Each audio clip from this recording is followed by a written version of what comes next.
चली जल्दी जल्दी झाड़ू वाड़ू मार ली तब वही लागे भाई से बहरी आई सुलगा पड़े इन्हें वो पतिया रोज अखैया झरी रहा थे रोज बाहर रोज एक तसला पाती नहीं करा थे। ललका भौजी पाए लागी ई क्या इतना सवेरे सवेरे पाए लगी करतबा। अरे सुखे भैया तू हुआ ये तना सवेरे सवेरे कहाँ तैयारी बनैली है। अरे ललका भौजी आशीर्वाद दिया जात है हम बम्बई। बम्बई कैसे हो सुखे भैया कैसा अचानक में तैयारी बनैली है।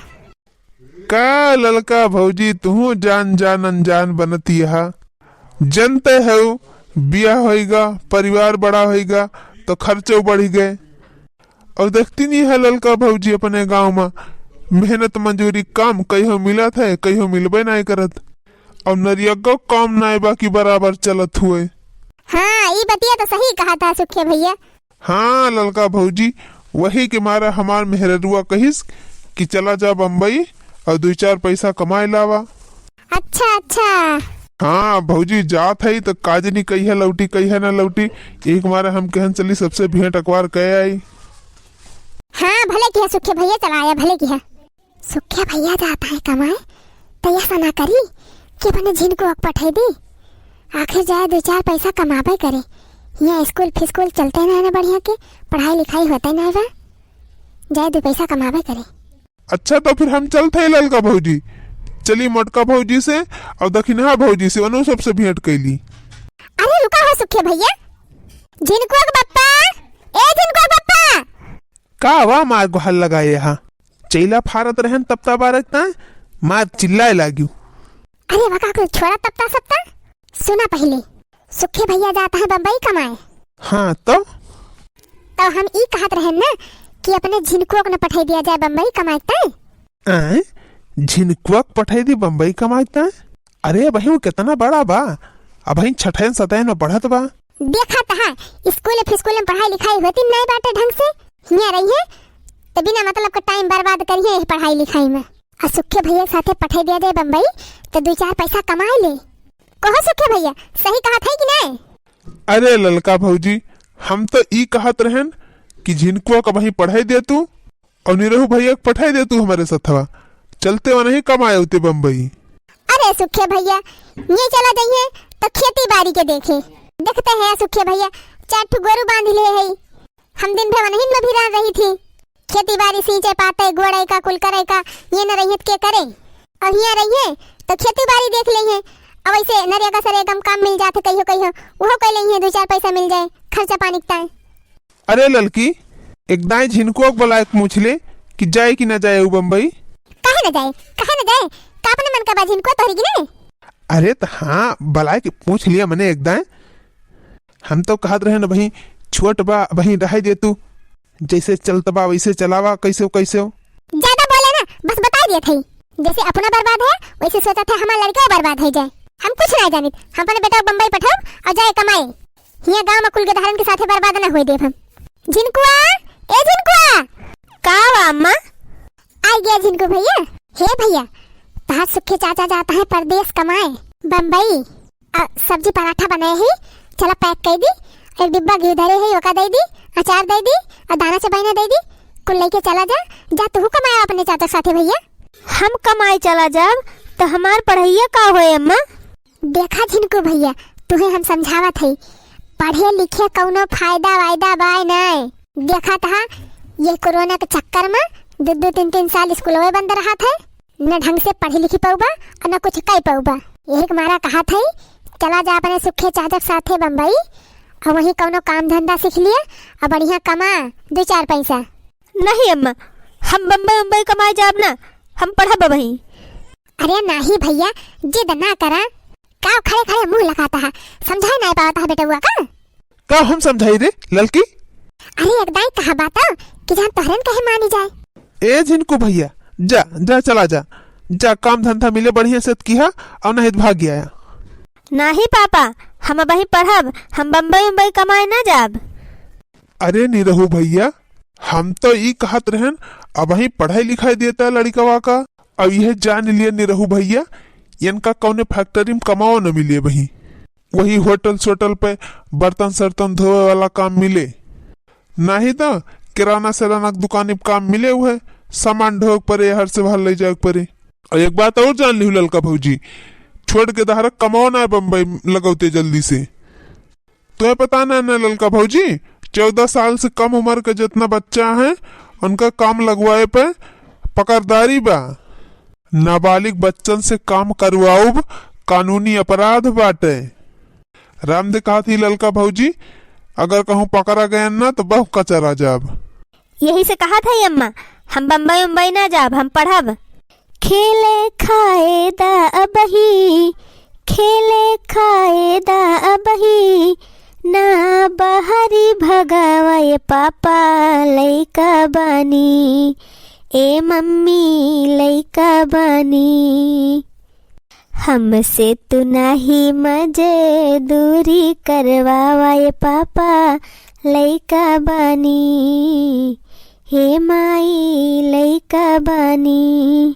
खेले खाए दा अबही, खेले खाए दा अबही, ना बहरी भगावाए पापा लइका बानी, ए मम्मी लइका बानी। हमसे तू नाही मजे दूरी करवावा, ए पापा लइका बानी, ए मम्मी लइका बानी।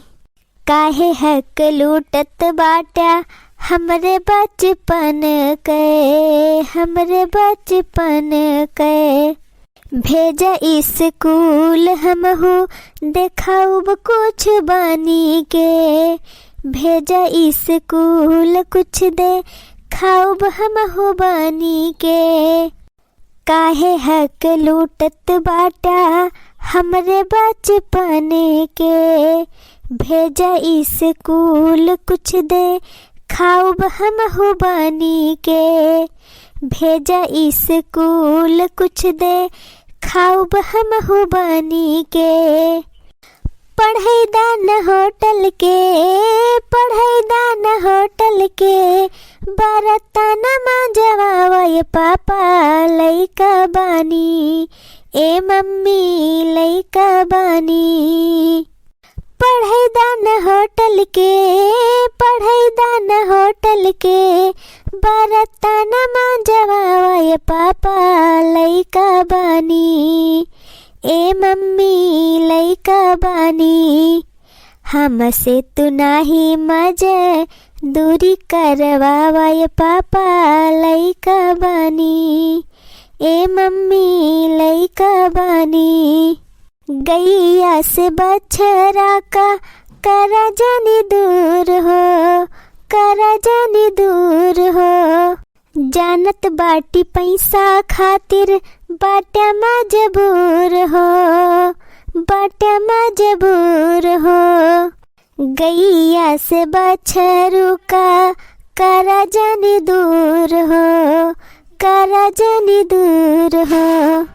जानत बाटी पैसा खातिर बाटा मजबूर हो, जानत बाटी पैसा खातिर बाटा मजबूर हो। बाकी कुछ दिन जैसे तैसे बितावाए पापा लइका बानी, बाकी कुछ दिन जैसे तैसे बितावाए पापा लइका बानी, ए मम्मी लइका बानी। हमसे तू नाही मजे दूरी करवाए पापा लइका बानी, ए मम्मी लइका बानी। बाकी कुछ दिन जैसे तैसे बितावाए पापा लइका बानी, ए मम्मी लइका बानी। हमसे तू नाही मजे दूरी करवाए पापा लइका बानी, ए मम्मी लइका बानी। अनुपम गणेश संगे एडमिशन कराईदा, एडमिशन कराईदा।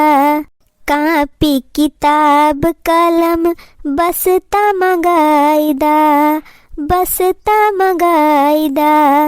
अनुपम गणेश संगे एडमिशन कराईदा। कापी किताब कलम बस्ता मंगाईदा, बस्ता मंगाईदा। हमका पढ़ाई के डॉक्टर इंजीनियर बनावाए पापा लइका बानी, ए मम्मी लइका बानी। हमहू का पढ़ाई के डॉक्टर इंजीनियर बनावाए पापा लइका बानी, ए मम्मी लइका बानी। हमसे तू नाही मजे दूरी करवाए पापा लइका बानी। हमहू का पढ़ाई के डॉक्टर इंजीनियर बनावाए पापा लइका बानी, ए मम्मी लइका बानी। हमसे तू नाही मजे दूरी करवाए पापा लइका बानी। पढ़ावा लिखावा हमरो, पढ़ावा लिखावा हमरो, सपना सजावाए पापा लइका बानी। पढ़ावा लिखावा हमरो, पढ़ावा लिखावा हमरो, सपना सजावाए पापा लइका बानी। हमसे तू नाही मजे दूरी करवाए पापा लइका बानी, ए मम्मी लइका बानी।